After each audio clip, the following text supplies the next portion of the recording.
అందరికీ నమస్కారం. ఇప్పుడు నేను పాడబోయే పాట ఆహ్వానం అనే చిత్రంలోనిది. శ్రీకాంత్ గారు రమకృష్ణ గారి మీద చిత్రీకరించారు. ఈ పాట నేను ఇంతకుముందు పాడాననుకున్నాను, కానీ పాడలేదు. ఇప్పుడు పాడుతున్నాను. ఈ పాట కాబోయే వధూవరులు కోసం అందరూ పాడతారన్నమాట, బృందం. దేవతలారా రండి, మీ దీవెనలందించండి, నోచిన నోములు పండించే నా తోడును పంపించండి. కలలో ఇలలో ఏ కన్యకి ఇలాంటి పతిరాడనిపించే వరుణ్ణే వరముగా ఇవ్వండి. కని విని ఎరుగని వేడుకతో వివాహం జరిపించాలండి. దేవతలారా రండి, మీ దీవెనలందించండి, నోచిన నోములు పండించే నా తోడును పంపించండి. శివపార్వతులేమో మా దంపతులనిపించాలి, ప్రతి సంసారంలోనూ మా కథలే వినిపించాలి.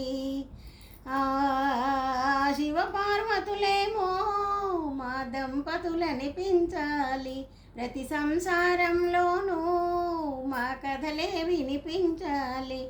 ఆ శిరిని శ్రీహరిని మా జతలో చూపించాలి. శ్రీకాంతుల కొలువంటే మా కాపురం అనిపించాలి.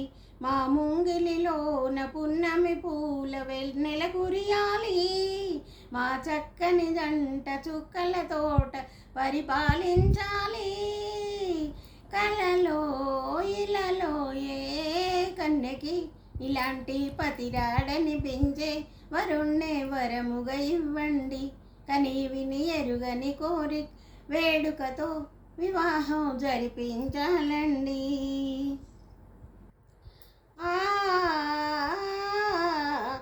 తన ఎదపై రతనంలా నిన్ను నిలిపే మొగుడొస్తాడు, నీ వగలే నగలంటూ గారాలే కురిపిస్తాడు. తన ఎదపై రతనంలా నిన్ను నిలిపే మొగుడొస్తాడు, నీ వగలే నగలంటూ గారాలే కురిపిస్తాడు. తన ఇంటికి కళ తెచ్చే మహాలక్ష్మిగా పూజిస్తాడు, తన కంటికి వెలిగిస్తే రతనాల్లా భావిస్తాడు. ఈ పుత్తడి బొమ్మ మెత్తని పాదం మోపే ప్రతి చోట నిధి నిక్షేపాలు నిద్దురలేసి ఎదురొచ్చేనంట. కలలో ఇలలో ఏ కన్యకి ఇలాంటి పతిరాడనిపించే వరుణ్ణే వరముగా ఇవ్వండి. కని విని ఎరుగని వేడుకతో వివాహం జరిపించాలండి. ఈ పాట అందరూ నా మనవరాళ్ళు, పెళ్ళి కాబోయే నా మనవరాళ్ళ కోసం పాడుతున్నాను. అందరూ ఇది నా ఆశీర్వాదంలా భావించి వినండి. సబ్స్క్రైబ్ చేసుకోండి, షేర్ చేయండి, లైక్ చేయండి. Thank you.